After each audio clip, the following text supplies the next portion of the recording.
Okay, administrative burdens on staff ratios.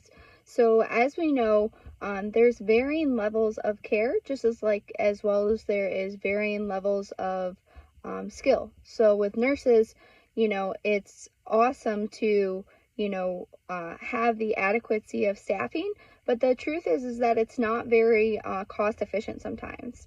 With a lot of nurses, for instance, like a telemetry person who watches over EKGs, that's kind of one of those things that could be done at a lower level, but the nurses still do it. So with that in mind, you're paying $70 an hour for a nurse to do a job that, just to meet adequate demands, when someone who could do that for about half the pay could also do that job. So with that in mind, there's a lot of complex positions like that, along with complex care facilities.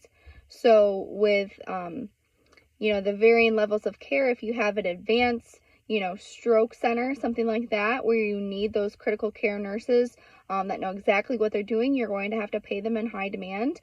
And unfortunately, that also comes with the conflict of having that regulation and staffing. So not only making sure that you have the appropriate, you know, critical care level nurses, but also having that adequate staffing can be difficult because, your, again, cost efficiency is going down, but it's also difficult to manage that on such a rigorous schedule. So, if we're demanding that there be staffing ratios,